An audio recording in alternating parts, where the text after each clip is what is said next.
On vivait avec la prison. Donc pour nous, la prison, c'était c'est comme une usine dans un lieu, c'est la vie, non? Pour nous, jamais, même s'il y avait une évasion, ça ne nous tracassait pas. Vous voyez, non, c'était la vie, la vie commune, prison et village. Et est-ce que vos copains dont les parents travaillaient dans la prison, Oui. ils vous racontaient comment ça se passait? Ah non, alors ce cas non, parce que vu que les parents ne leur racontaient déjà pas ce qui se passait à l'intérieur. Souvent, des fois, nous, à l'extérieur, on savait des choses qu'eux ne savaient pas. Ils avaient un coiffeur à l'intérieur et les enfants des surveillants avaient le droit d'aller se faire couper les cheveux à ce prisonnier. Alors, quand il y avait les camarades là, qui sont encore existants, qui étaient, on est tous, il y en a qui sont plus ou moins durs. Hein, le père dit non, hein, tu vas aller chez le coiffeur. Puis celui-là, tu sais, il a tranché la gorge de sa femme avec un rasoir. Alors si tu ne te tiens pas à carreau, tu vas voir. Hein. Alors il dit, quand on y allait, hein, nous quand on est gamin, on était sur le siège, on ne bougeait pas, hein, parce qu'il y avait le mec qui était là, c'était un gars qui avait zigouillé sa femme et d'autres, comme ça, vous voyez. Ça refroidissait. Je vous dis, il n'y a rien que le copain qui allait se faire couper les cheveux à l'intérieur, il dit, moi, quand j'allais là-bas, parce qu'il était assez dur, lui. D'abord, il est instituteur à Fontevraud, mais quand mon père m'envoyait couper les cheveux là-bas, il dit je rigolais pas. Hein. Bah oui. Ça devait être c'était pour un enfant. oui, puis quand on savait quand même ce que certains avaient fait. Hein, oui, oui. On l'avait connu depuis ma plus jeune enfance, quoi, puisque on est né ici, donc tous les enfants de surveillants ici étaient mes copains, etc. Donc on a connu toute la prison, enfin moi depuis, des souvenirs qui remontent à 1940, disons 7, 8, jusqu'à 1963. Et après, puisqu'il ne faut pas oublier qu'il y a encore eu quelques prisonniers jusqu'en 1985. On connaissait la vie sur les ateliers qu'il y avait, sur tout ça, vous voyez. Mais la vie vraiment du prisonnier, non. On sait quand même qu'il s'est passé des choses pas très saines, si on peut dire, au sein de la prison. Vu que le nombre de surveillants était quand même un peu plus de 150 surveillants qui vivaient sur Fontevraud, et puis au village aux alentours, donc il faisait vivre les commerçants. Il y avait 3 boulangeries, il y avait 4 boucheries, il y avait 5 épiceries, il y avait, vous voyez, c'était un monde vraiment prospère. Au niveau des écoles, on était 150 gamins, vous voyez. Avant, quand c'était vraiment la centrale, vous aviez des familles qui venaient voir. Alors il y en a qui disaient, parce que nous, comme j'habitais à la ferme en bas, on hébergeait beaucoup de ces familles-là. Ils s'arrêtaient pour coucher le soir. Alors on vient voir notre mari qui est à l'hôpital, on vient voir notre mari qui a ceci, cela. Et donc ils venaient là, et on leur donnait, je me souviens, mon père leur offrait un café, un casse-croûte ou quelque chose comme ça, vous voyez. Et à la sortie, souvent des prisonniers, quand ils étaient libérés, ils s'arrêtaient toujours dans les dernières fermes de Fontevraud, et ils laissaient tout leur pactage de bouquins, etc. Et je me souviens, étant gamin, il y en avait un jour qui nous a laissé avec des frères, mon frère, une panoplie de casse-têtes chinois qu'il avait fabriqués en fil de fer. Et ça, malheureusement, j'ai perdu. Mais j'ai d'autres objets à la maison qui ont été faits par des prisonniers. Et ils se débarrassaient. Ils ne voulaient pas ramener tout ça. Et comme autrefois, il y avait, puisque vous avez le grand ruisseau de Fontevraud qui part du côté jusqu'à Montsereau, et tous les ans, il y avait une corvée d'une dizaine de prisonniers avec un surveillant qui nettoyait ce ruisseau. Mais nettoyait à fond. Et donc, on leur donnait, ce qui était interdit par le règlement de la prison, on donnait du tabac et 2 ou 3 bouteilles de vin qu'on donnait aux surveillants qui leur partageaient sur place. Vous voyez ? Et ça, c'est interdit par le règlement. Alors évidemment, en reconnaissance, quand ils partaient, ils laissaient ce qu'ils pouvaient, tout ce qu'ils avaient, quoi. Non, c'était une période, je dirais, agréable, finalement, on pourrait dire ça. Mais vous ne voyiez pas les prisonniers, quand même? On en voyait certains. Certains, ou alors, puisque l'abbaye, il faut penser qu'elle se visite depuis 1900, depuis 1950, tout de suite après la guerre, elle se visite. Eh oui, Ah oui. mais vous visitiez que très peu de choses. L'abbatiale, la salle capitulaire, le cloître, évidemment, et la cuisine. C'était tout. Évidemment, quand vous entriez par la grille qui est encore existante là-bas, vous aviez un surveillant devant et un surveillant derrière. Le guide vous accompagnait et à la grille, vous étiez compté pour entrer et vous étiez compté pour ressortir. Des fois qu'il y aurait un qui serait glissé parmi les touristes, je crois que les groupes n'étaient pas importants à l'époque. Alors ça dépendait à l'heure que vous venez visiter. Si c'était l'heure du passage des prisonniers, le guide disait venez sur la vue d'ensemble et on voyait tous les prisonniers défiler avec leurs sabots et puis la tenue grise, leurs bérets, etc. Alors vous pouviez les compter comme ça. Voilà, ils défilaient dans le cloître. Et à ce moment-là, vous n'entriez pas dans le cloître. Une fois qu'ils étaient passés, qu'ils allaient soit au réfectoire, soit au dortoir, soit aux ateliers, une fois qu'ils étaient passés, après, on pouvait circuler. Mais toujours accompagné, jamais, comme aujourd'hui, les gens tournaient tout seuls. Hein. Non.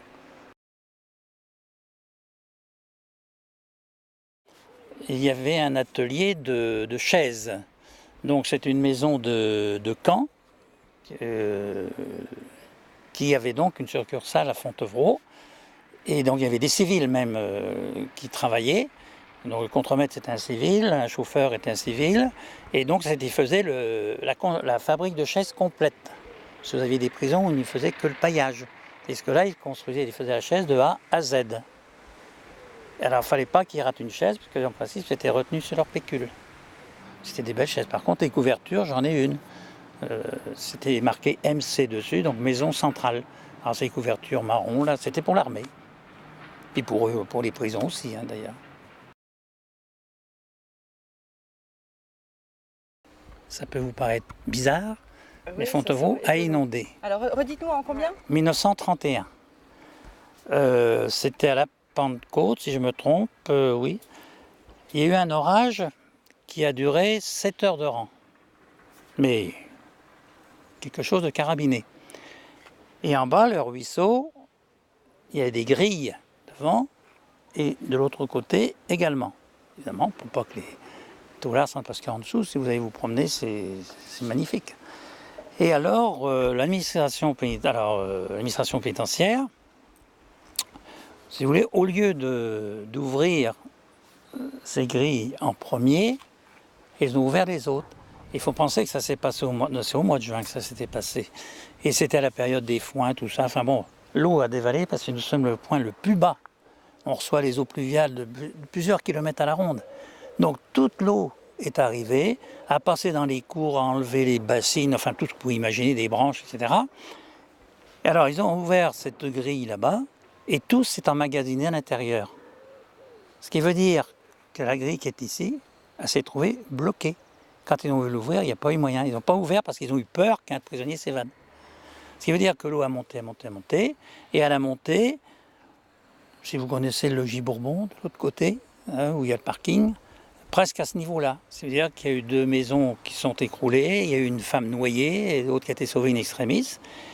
Et c'est un prisonnier qui, du haut du mirador de l'autre côté, retenu par des cordes, qui plongeait, qui allait à l'intérieur, parce qu'à l'intérieur, vous avez des conduits qui sont hauts comme ça, larges comme ça, d'autres des plus grands, et puis tout en...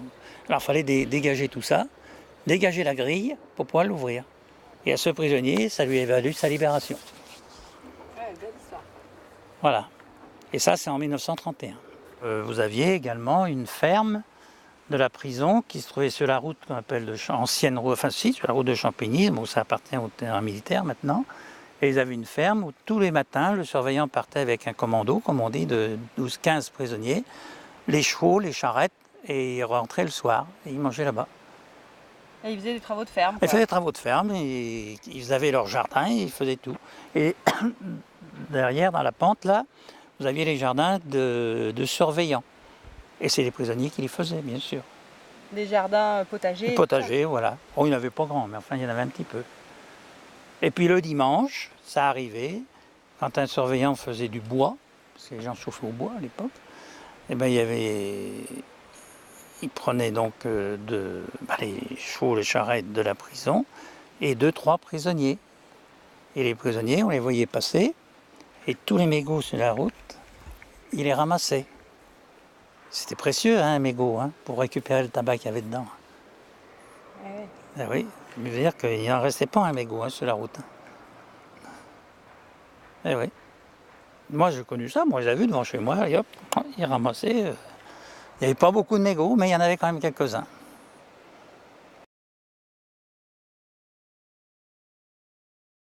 Ils avaient une coopérative, les surveillants. Ils avaient le mess, et puis ils avaient donc une boucherie. Voilà. Alors la boucherie, c'était... Bon, il y avait un surveillant qui était chef boucher, enfin qui surveillait en même temps, mais c'était des bouchers, c'était des prisonniers. Eh oui. Ceux qui vendaient à l'épicerie, c'était un prisonnier. Dans le bâtiment où il y a la billetterie, là, enfin ce bâtiment-là, là, vous voyez là-bas, c'était la salle des fêtes du comité des fêtes des surveillants. Et donc tous les ans, au 1er janvier, il y avait le bal des pompiers, enfin qui se faisait dedans. Et tous les dimanches, il y avait le cinéma. Et j'allais au cinéma dans cette salle là-haut. Parce que le samedi soir, il y avait cinéma là-bas. Le dimanche après-midi, le samedi après-midi, les prisonniers avaient cinéma dans le réfectoire. Vous voyez ? Et on allait là-bas, on allait au spectacle, au théâtre, on allait au cinéma dans cette salle qui est là-bas.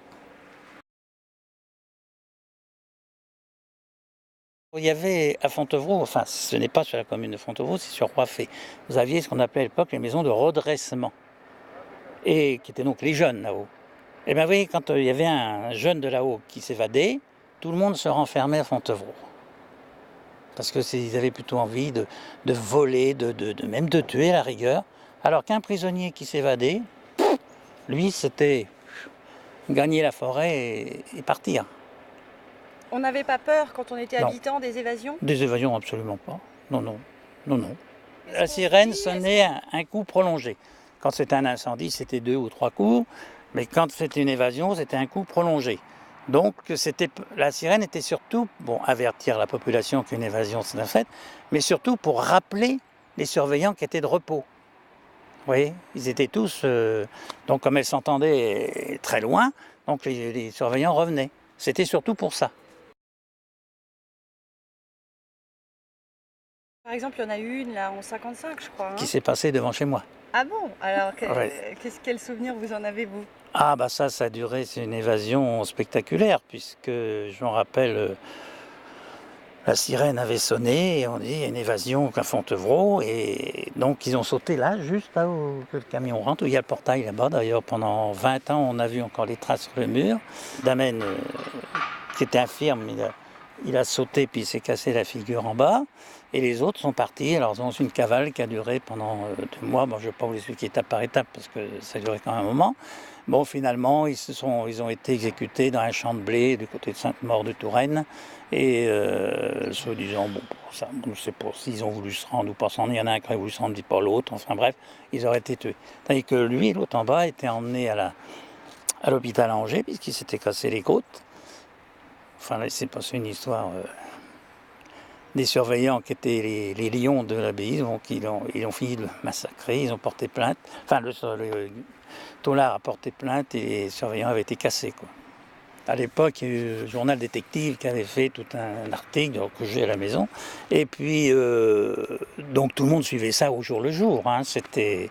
Bon, il n'y avait pas la télévision comme aujourd'hui, hein, bien sûr, mais on suivait ça par la presse et tout ce qui se disait sur Fontevraud. Bon, les gendarmes à tel endroit, et puis voilà, quoi. Ah bah ça, c'était l'épisode... c'était la plus grosse évasion, c'est vrai, que nous, on a connue.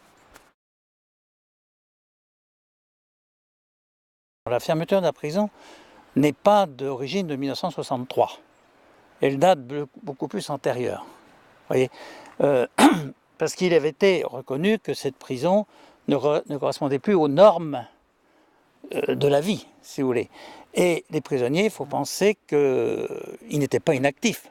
Il y avait des ateliers, une filature, une fabrique de chaises, etc. Et donc, dans les années 1950, 52, 53, l'atelier de la filature avait été refaite à neuf, voyez-vous. Ils faisaient donc des couvertures militaires. Et des années sont passées, puis à chaque, conseil ministériel, ils abordaient le sujet de la prison, de fermeture. Bah oui, mais il faut trouver un motif pour fermer cette prison. Et ce motif est arrivé, ce grain de sable est arrivé. C'est-à-dire que les ateliers avaient été refaits, il fallait les refaire parce qu'ils n'étaient plus aux normes. Et là, c'est quand même qu'on a dit au ministère, ils ont dit qu'ils n'allaient plus faire de frais à Fontevraud et fermeture. Et c'est à ce moment-là que la centrale de Muret a été construite et que la centrale de Fontevraud est partie là-bas. Voyez-vous ? Voilà. Mais au départ, si vous voulez, il avait été souhaité, demandé à ce qu'une prison soit construite à Fontevraud pour, évidemment, faire vivre tout l'ensemble. Pensez une prison à Fontevraud plus l'abbaye comme on la connaît aujourd'hui, bon, ça aurait été un village très prospère, surtout qu'il y avait la place. Parce qu'il faut penser que le tourisme ne compense pas le commerce, si on peut dire, la vie économique de Fontevraud par rapport à l'époque. Ah bah c'était une grosse polémique, hein, c'était une catastrophe. Hein, il y avait cisanie, pas vis-à-vis des surveillants, parce que les surveillants n'étaient pour rien, mais vis-à-vis des ministres qui à l'époque, bon, je ne sais pas si je dois donner les noms, mais qui étaient donc Debré, Foyer, etc. Donc, alors là, ça fait une grosse polémique. Hein. C'était la guerre au niveau politique hein, entre le village et puis c'était terrible. Petit à petit, les commerçants sont partis. Bon, la fermeture en 63. Bon, encore ça a duré un petit peu après parce que le temps qu'ils démolissent, etc., que les gens partent. Mais à partir de 64-65, ça a été fini. Les commerces avaient fermé hein, les uns après les autres. Et même, vous voyez, au niveau des écoles, il avait été construit des écoles dans les années 56, 57, qui n'ont servi que très peu de temps. Après la fermeture, on l'a vu, oui. Et puis même encore, avant les grands travaux de la restauration de l'abbaye qui ont commencé vraiment très important en 1980, il y avait encore toutes les cinémates de cette prison, dont les dortoirs, les cellules, etc. Vous pensez que dans tous ces bâtiments que vous voyez là-bas, c'était recouvert de barreaux. 50 tonnes, même plus de 50 tonnes de barreaux ont été enlevés quand la prison a fermé, toutes les fenêtres, etc. Ça m'est arrivé quand j'ai commencé à travailler à l'abbaye, il y avait encore tous ces dortoirs d'emmener des touristes les voir. Il fallait faire attention pour poser les pieds parce que c'était pourri. Mais c'était des grands, dans tous ces bâtiments, c'était des grands dortoirs immenses. Vous aviez encore les murs de ronde, vous aviez encore les ateliers, vous aviez encore les quartiers haute sécurité qui se trouvaient, on ne peut pas voir là parce qu'il y a les armes, mais qui se trouvaient juste de l'autre côté ici. Alors, puis petit à petit, bon, ça a été démonté, quoi. C'est pareil à la démolition, tous ceux qui voulaient des pierres, enfin les gens qui voulaient des pierres, ils venaient avec un tracteur ou autre, et on disait aux gars, ils ne payaient pas les pierres, ils disaient voilà, ouais, tu as un câble, tu l'accroches sur les barreaux et tu tires. Donc c'est pour ça qu'il y a une dégradation énorme de fait sur les façades des bâtiments pour arracher les barreaux. En 1963, il avait été en somme passé une convention avec les monuments historiques qui resteraient donc des prisonniers à Fontevraud.